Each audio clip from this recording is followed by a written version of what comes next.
Hello students, welcome to Vinikas online classes.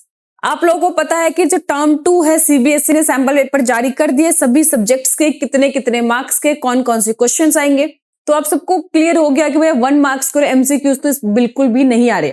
2 number से ज्यादा ही question, 3 number के, 4 नंबर के, 6 नंबर के, इस टाइप के क्वेश्चन बेसिकली आपके आ रहे हैं।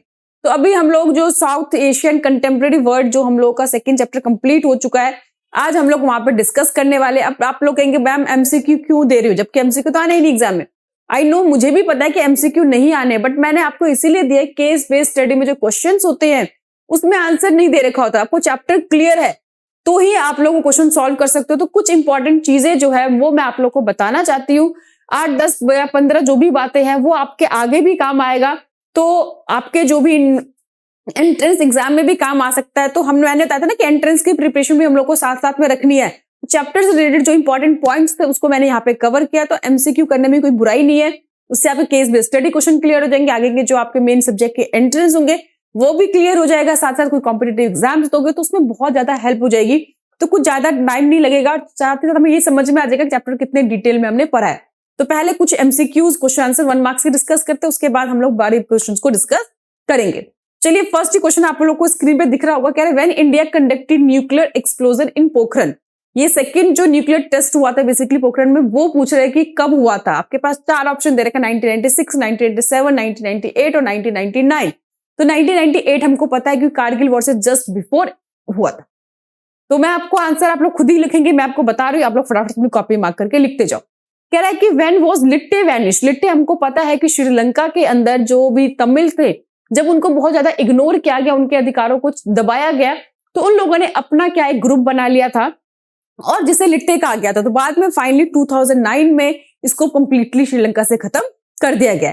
Under which military ruler Pakistan face military crisis, कि कौन उस टाइम पे लीडर थे, मिलिट्री रूलर थे, जिनके लीडरशिप में वहां पे पाकिस्तान में मिलिट्री क्राइसिस हुआ था। मिलिट्री क्राइसिस का मतलब है कि 1971 में जब ईस्ट पाकिस्तान के लोगों ने प्रोटेस्ट करना स्टार्ट कर दिया था और वो एक सेपरेट अपने नेशन की डिमांड कर रहे थे, फाइनली बांग्लादेश एक इंडिपेंडेंट देश बन भी गया था। तो उस टाइम जो है वो कौन रूलर थे, कौन उस टाइम पे नेता थे? अयूब खान, याहिया खान, परवेज मुशर्रफ, नवाज शरीफ। तो इसका आंसर है याहिया खान के लीडरशिप में थे। नेक्स्ट है विच party dominance the political affair of Maldives. Maldives के अंदर कौन से पार्टी का डोमिनेंस है पॉलिटिकल अफेयर की बात करें, तो इसका आंसर है ए, मालदीवियन डेमोक्रेटिक पार्टी। दूसरा कह रहा है कि हमें लिट्टे को एक्सपेंड करना है, यानी कि फुल फॉर्म बताना है। लिट्टे का फुल फॉर्म है लिबरेशन टाइगर्स ऑफ तमिल इलम। तो तमिल इलम मतलब देश, वो अलग से अपना एक देश की डिमांड कर रहे थे। तो लिट्टे का फुल फॉर्म हुआ लिबरेशन बी tigers of Tamil Eelam. Next है कि east Pakistan the popular struggle against west Pakistan domination were led by. कि जो ईस्ट पाकिस्तान ने प्रोटेस्ट किया था अगेंस्ट किसके, वेस्ट पाकिस्तान के, जब उन पे जबरदस्ती उर्दू लैंग्वेज कल्चर उन पे इम्पोज किया जा रहे थे, तो उस टाइम पे जो भी उनके खिलाफ जो एक स्ट्रगल हुआ था, पॉपुलर स्ट्रगल चला था, वो किस नेता के लीडरशिप में चला था? तो इसका आंसर है शेख मुजीबुर रहमान। और जब बांग्लादेश इंडिपेंडेंट नेश बना था तो वही ये प्रेसिडेंट वहां पे बने थे। नेक्स्ट है कि IPKF जो है स्टैंड मतलब फुल फॉर्म आपको बताना है। इसका फुल फॉर्म है I for Indian, P for piece, K for keeping, F for force. तो आपको दिख रहा है कि इंडियन पीस कीपिंग फोर्स जो है इसका फुल फॉर्म है। ये 1987 में श्रीलंका गए थे शांति के लिए, पर 2 साल के बाद ही वहां के गवर्नमेंट, वहां के लोगों को कुछ पसंद नहीं आया भारत का इंटरफेरेंस, और इसी कारण से बिना कोई कंक्लूजन निकाले वो 2 साल के बाद वापस आ गए थे। तो कब गए थे? 87 में, 2 साल 89 में वापस भी आ गए थे। दोनों चीज आपको याद रखना है। Next correct, the 7 party alliance the collision of. ये 7 पार्टी अलायंस थे, किसके कॉलिजन थे? माओ पार्टी के थे, मोनार्कल फोर्सेस थे। तो इसका आंसर है कि नेपाली पॉलिटिकल पार्टी। 7 जो अलग अलग पार्टी थे वो सब आपस में इकट्ठे हो गए थे और इससे क्या बना था? Nepali political parties. कह रहा है कि Nepal was a constitutional monarchy. Nepal जो है कॉन्स्टिट्यूशनल मोनार्की कब तक रहा? तो टिल 2006 तक बेसिकली वहां पे कॉन्स्टिट्यूशनल मोनार्की रहा। कह रहा है landlock country of south Asia with Maoist guerrilla. Maoist जो है वो वहां पे गुरिल्ला, मैंने कहा था ना वॉर करते, छुप छुप के वॉर काफी टाइम तक उनकी भी चला था। ट्रायंगुलर मैंने बताया था, एक तरफ जो थे राजा के आर्मी थे, दूसरी तरफ माओवादी थे, तीसरी तरफ जो पॉलिटिकल पार्टी के नेता थे। तो ये जो कौन सा देश है अब आपको समझ में आ गया होगा वो कौन से देश था? नेपाल।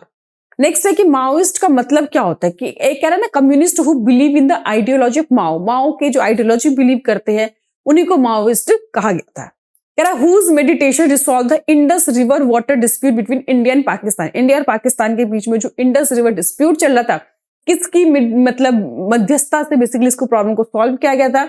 इसका सही आंसर है सी, वर्ल्ड बैंक के हस्तक्षेप से। कह रहा when India sent peace keeping force in Sri Lanka, मैंने अभी बताया कि 87 में गए थे और कब वापस आए थे, 2 साल के बाद 1989 में वापस भी आ गए थे। लिट्टे वैनिश्ड, अभी हम उसको डिस्कस कर चुके हैं। कह रहे which following countries is not a south Asian country, south Asia में इसमें से कौन सा देश नहीं आता है? बांग्लादेश बिल्कुल आता है, इंडिया बिल्कुल आता है, भूटान वो भी आता है, तो कौन नहीं आता? डी, रशिया बिल्कुल भी इसमें साउथ एशियन कंट्री में नहीं आता है। नेक्स्ट है कि which country sign the Farakka treaty, किन 2 देशों के बीच में हुआ था? तो इंडिया एंड बांग्लादेश के बीच में हुआ था। इंडस रिवर जो हुआ था इंडिया और पाकिस्तान के बीच में, और जो फरक्का ट्रीटी हुआ था वो इंडिया एंड बांग्लादेश के बीच में हुआ था। The first country to liberalise economy in south Asian region, south Asian region में जो 8 देश है उनमें सबसे पहले किस कंट्री ने अपनी इकोनॉमी को लिबरलाइज किया? तो सही आंसर है श्रीलंका। कह रहा है which of the following has been a Hindu kingdom, तो इसका आंसर है नेपाल। इसीलिए बहुत से लोगों का मानना था कि नाम मात्र के लिए ही सही, बट वहां पे राजा होना ही चाहिए, जब बेसिकली डेमोक्रेसी वहां पे चल रहा था। नेक्स्ट कह रहा है कि इलेक्टेड गवर्नमेंट इन पाकिस्तान 1971 से लेके 77 तक में जो पाकिस्तान में इलेक्टेड गवर्नमेंट थे, तो किसके लीडरशिप में, कौन उस टाइम पे नेता थे? नवाज शरीफ थे, बेनजीर भुट्टो थे, इमरान खान थे, याहिया खान थे? तो सही आंसर बेनजीर भुट्टो के लीडरशिप में इलेक्टेड गवर्नमेंट वहां पे रहे थे। नेक्स्ट कह रहा है who control the north eastern part of Sri Lanka, north east part पे किन लोगों का कंट्रोल था? तमिल लोगों का कंट्रोल था। वो चाहते थे इसी एरिया को अलग से काट के श्रीलंका से अलग उनका देश बना दिया जाए। तो आई होप ये जो 20 क्वेश्चन है वो एमसीक्यूज नहीं आएंगे, बट इस चैप्टर को पूरा समझने के लिए, डिटेल में स्टडी करने के लिए ये कुछ क्वेश्चन इंपॉर्टेंट थे। तो आपको क्या करना है, इसको देखना है। मैंने इसलिए आंसर जो है मैंने मार्क नहीं कराए, आप लोग खुद से भी इसका आंसर ढूंढ के आप लोग कर सकते हैं। चलिए अब इसमें लॉन्ग क्वेश्चंस की बात करते हैं कि इसमें और कौन कौन से क्वेश्चंस आ सकते हैं। तो देखिए पहला जो लॉन्ग क्वेश्चंस है 3 मार्क्स के आपके क्वेश्चंस आने की पॉसिबिलिटी है। पहला मोस्ट इंपॉर्टेंट क्वेश्चन कि 3 reason for the instability of democracy in Pakistan, most important question, बार बार बहुत बार क्वेश्चन पूछा गया है कि आखिर पाकिस्तान में जो डेमोक्रेसी वो स्टेबल क्यों नहीं रह पाई, क्या रीजन है कि इंडिया पाकिस्तान दोनों ने अपनी डेमोक्रेटिक जर्नी एक साथ स्टार्ट की, लेकिन भारत में आज तक डेमोक्रेसी सक्सेसफुल चल रही है और पाकिस्तान में स्टेबल डेमोक्रेसी नहीं है। तो मैंने आपको रीजन बताया था कि वहां के जो रिलीजियस जो धर्म गुरु है, वहां पे बड़े बड़े अमीर लोग हैं जिनका, और दूसरा जो मिलिट्री लोग है काफी पावरफुल है, वो वहां पे नहीं सक्सेसफुल होने देते। दूसरा बताया था मैंने वहां पे जेन्युइन जो इंटरनेशनल सपोर्ट है वहां पे मिलिट्री को ही करना चाहते हैं। तीसरा इंडिया और पाकिस्तान और इंडिया का जो रिलेशनशिप है कितना कंफ्लिक्ट है।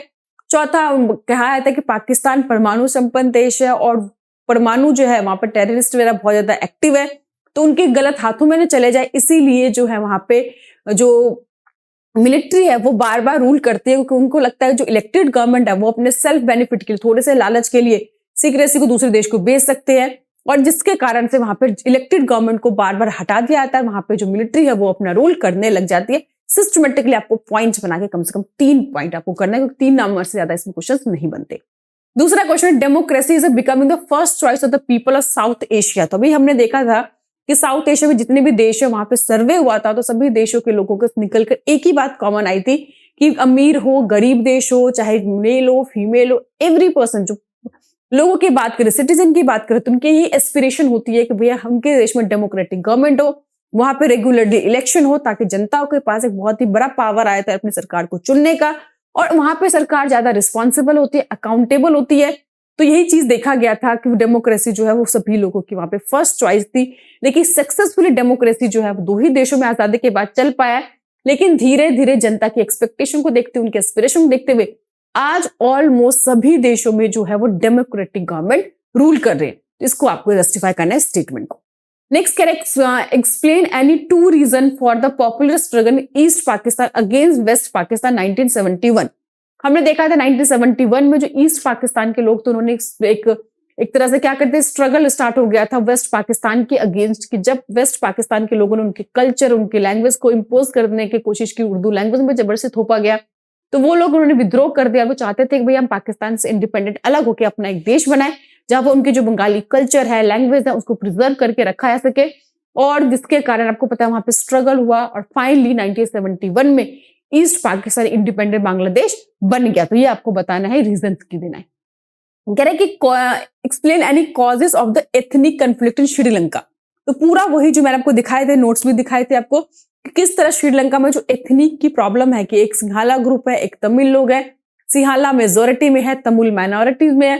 सिंहाला पीपल ने कहा भैया जो श्रीलंका देश है वो उनका देश है और तमिल को किसी तरह कोई प्रिविलेज नहीं दिया जाएगा, ना कोई एजुकेशन में, ना कोई किसी तरह के जॉब्स में, कोई रिलैक्सेशन उनको नहीं दी जाएगी। और जिसके कारण तमिल लोग जो है उन्होंने अपना एक ग्रुप बना लिया और उनके आर्मी के बीच में जो कन्फ्लिक्ट होते रहते हैं, बट 2009 में फाइनली को खत्म कर दिया गया और श्रीलंका जो है मतलब फर्स्ट जो एक देश है साउथ एशियन कंट्री में जिसने अपनी इकोनॉमी को लिबरलाइज किया, जीडीपी अच्छी रेट से, डेवलपमेंट सब कुछ वहां पे अच्छे से डेवलप कर रहा है।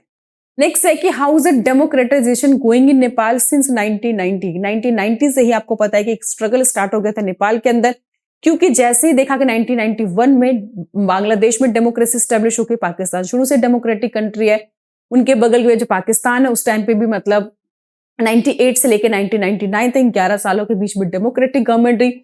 श्रीलंका में डेमोक्रेसी स्टैब्लिश हो गई थी, तो आसपास के देशों में जब डेमोक्रेसी आने लगा तो नेपाल में भी वहां पे पॉपुलर स्ट्रगल स्टार्ट हो गया लोगों के द्वारा, पॉलिटिकल पार्टीज के द्वारा। वो भी एक रिस्पॉन्सिबल गवर्नमेंट चाहते थे, एक इलेक्टेड गवर्नमेंट चाहते थे, जनता को टूवर्ड्स अकाउंटेबल हो। वहां पे कॉन्स्टिट्यूशनल मोनार्की मतलब नाम मात्र का ही नेता होता था, अब सारी पावर जो है राजा के पास होती थी। तो वहीं से जो स्ट्रगल स्टार्ट हुआ, लेकिन फाइनली जो 2006 तक नेपाल जो है वहां पे कॉन्स्टिट्यूशनल मोनार्की रहा और फाइनली 2008 में जाके वहां पे डेमोक्रेसी स्टैब्लिश हुई। तो ये जो क्वेश्चन है आपको अच्छे से प्रिपेयर करना है अपने एग्जामिनेशन के लिए, इसके बाहर कोई भी क्वेश्चन नहीं आएंगे। बाकी जो भी आपको आंसर लिखने का तरीका है वो आपको नोट्स मिल जाएंगे, या हम लोग जो व्हाट्सएप ग्रुप बना रखा है उसमें जो पीडीएफ है वो आपको मिल जाएगा। तो इसी के साथ हमारी वीडियो कंप्लीट होती है। फिर भी कोई भी मन में क्वेश्चन हो, डाउट हो, आप लोग मुझे कमेंट कर सकते हैं। Thank you.